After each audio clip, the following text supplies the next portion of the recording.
최근에 비트코인이 쭉쭉 하락을 하면서 청산당한 분들 엄청 많죠. 기존 추세가 오랫동안 상승을 이어왔기 때문에 급격한 하락이 있었을 때 손실이 났다는 댓글들을 읽으면서 정말 마음이 아팠는데, 오늘은 이런 구독자분들을 위해서 우리의 거래에 보통 어떤 문제가 있어서 손실이 나는지, 그리고 어떻게 해야 확률 높은 거래를 유지할 수 있을지 핵심 내용들로 간추려서 영상을 준비해왔어요. 그래서 오늘은 무엇에 대해서 이야기를 할 거냐? 먼저 우리 거래의 문제점과 개선 방안에 대해서 이야기를 해볼 거고요. 다음으로는 차트의 특성을 확인하는 방법에 대해서 알려드릴 거고요. 마지막으로는 확률 높은 방향성을 설계하는 제 노하우에 대해서 공유를 해볼 거예요. 먼저 우리 거래의 주된 문제점에 대해서 이야기를 해본다면, 분석 없이 감각에 의존해서 매매를 하고 있거나 한 거래에 너무 많은 리스크를 가져가는 문제들이 있겠죠. 그리고 또 다른 문제는 내가 매매 루틴을 잘 짜놓고 거래를 한다 해도 심리가 흔들려서 진입을 못하는 경우예요. 그렇다면 우리의 심리가 흔들리는 이유가 뭘까요? 여러분들이 강원랜드에 가서 베팅을 좀 크게 했어요. 심리가 흔들리겠죠? 왜 흔들리죠? 잃을지 딸지 모르겠으니까 흔들리는 거예요. 트레이딩도 똑같아요. 도대체 한 치 앞을 모르겠으니까 피땀 흘려 모은 돈을 잃을 수 있다는 공포에 빠지게 된다는 거죠. 그렇다면 우리의 심리가 흔들리지 않게끔 하려면 어떻게 해야 될까요? 심리학 책을 읽고 마음의 수양을 하면 개선이 됩니까? 배가 아프면 병원을 먼저 가야지 민간요법을 찾으면 안 되겠죠. 여러분들이 카지노 사장이라고 생각을 해볼게요. 55%의 승률을 가지고 있는데, 아무리 55%의 승률이라고 하더라도 여러분들이 한 게임을 이긴다는 보장이 있습니까? 단순히 이길 확률이 높은 거지 한 게임을 확실히 이긴다는 보장은 없어요. 공전을 던졌을 때 앞면이 나올 확률이 절반인데 10번을 던지면 10번 다 앞면이 나오는 경우가 언제라도 생길 수 있다는 거예요. 자, 그렇다면 우린 이걸 어떻게 극복을 해야 됩니까? 카지노 사장이 여유 있는 이유를 생각해보면 답이 있어요. 지금 당장 한 게임의 승패에 일희일비하지 않아도 되기 때문이에요. 카지노 사장은 동전을 10번 던질 생각이 아니라 1000번, 10,000번을 생각하고 있고, 그때 가서는 결국 내가 이긴다는 확신이 있으니까 심리적인 여유가 생기는 거죠. 우리의 심리를 한 번의 게임에 맞추는 게 아니라 카지노가 돈을 버는 시스템에 맞추자는 거예요. 자, 그러면 어느 정도 가닥은 잡혔어요. 카지노의 시스템을 분석해보는 거죠. 대수의 법칙을 적극적으로 활용하려면 뭐가 필요할까요? 자금력이 필요하겠죠. 내가 10게임을 지면 파산인데 카지노를 어떻게 운용을 하겠어요? 일단 전체 자산이 죽지 않아야 대수의 법칙이 실현되는 거예요. 베팅도 전략이고 연습입니다. 차트에 변수가 있음을 인정하고 소액으로 이기는 베팅을 연습해보는 게 아니라 죽지 않는 베팅을 연습해보는 거예요. 그러면서 내 스타일을 파악해보는 거죠. 내가 소액으로 거래를 좀 해보니까 익절은 잘하는데 손절을 잘 못한다는 걸 알게 됐어요. 그러면 애초에 시드를 많이 쪼개서 진입 시드 자체를 적게 들어가고 그 포지션의 레버리지를 높여서 강제 청산 아니면 수익 이렇게 베팅을 하자. 그렇게 하면 내가 손절을 잘 못해도 거래소가 자동으로 손절을 해주는 셈이 되겠죠. 이렇게 내 단점을 보완해주는 베팅 전략은 어떤 게 있는지 찾아보는 거예요. 자, 그 다음으로는 뭐가 필요할까요? 승률이 필요하겠죠? 아무리 내가 잘 죽지 않는다고 한들 승률 자체가 낮으면 우상향이 불가능하잖아요. 자, 그런데 이건 현실적인 문제가 있습니다. 차트를 정확하게 맞출 수 있는 사람이 아무도 없다는 거예요. 지금 비트코인 차트가 빠지고 있는데 여기까지 빠질지 여기까지 빠질지 또 여기까지 빠질지 정확하게 아는 분이 있나요? 확실하게 안다고 하면 빤스까지 다 팔아서 다 숏을 치겠죠. 자, 그러면 다시 원점으로 돌아온 거 아니냐? 아니에요. 제가 차트를 공부할 때 읽었던 책 중에 레비 윌리엄스가 쓴 장단기 투자의 비밀이라는 책이 있습니다. 이 사람이 여기서 뭐라고 말을 하냐? 이 차트의 습성이 무작위인 것은 맞다. 하지만 완벽한 무작위가 아니다. 이렇게 말을 해요.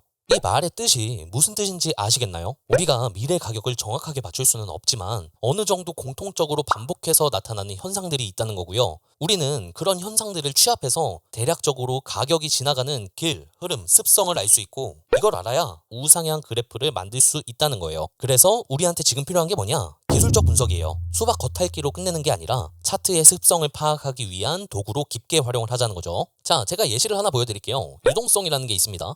쉽게는 고점과 저점에 깔린 예약 주문이라고 생각하면 돼요. 그러면 이 고점과 저점을 기준으로 어떤 특징을 찾을 수 있는지 관찰을 해보자고요. 가격이 상승을 하고 이전의 특정 고점에서 되돌림이 발생을 합니다.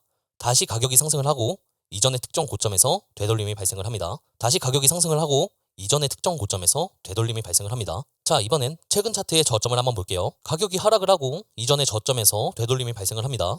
다시 가격이 하락을 하고 이전의 저점에서 되돌림이 발생을 합니다. 또다시 가격이 하락을 하고 이전의 저점에서 되돌림이 발생을 합니다. 그러면 이걸 보고 우리는 두 가지 특징을 알 수 있었어요.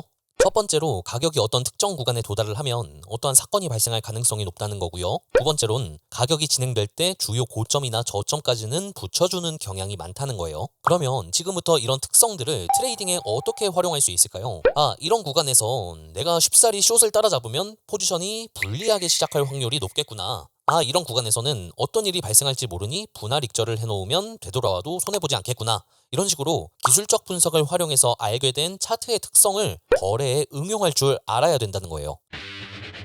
자, 그렇다면 마지막으로 확률 높은 방향성을 설계하는 방법이에요. 고점과 저점의 이야기가 나온 김에 고점과 저점을 응용하는 제 노하우를 알려드릴게요. 이전 영상에서 고점과 저점도 타임프레임을 통해서 규모를 구분할 수 있다는 걸 알려드렸어요. 아마 에피소드 1번 영상을 보신 분들은 이해를 하실 거예요. 주봉의 차트에서 고점이 있고 더 높은 고점이 있고 그리고 낮아진 고점을 만들면서 하나의 스윙 포인트를 만들었어요. 이 주봉의 고점을 넘어섰다가 빠지니까 뭐가 나왔죠? 큰 폭의 되돌림이 나왔죠. 자, 그러면 이번엔 월간 차트로 가볼게요. 고점을 만들고 더 높은 고점을 만들고 낮아진 고점을 만들었어요.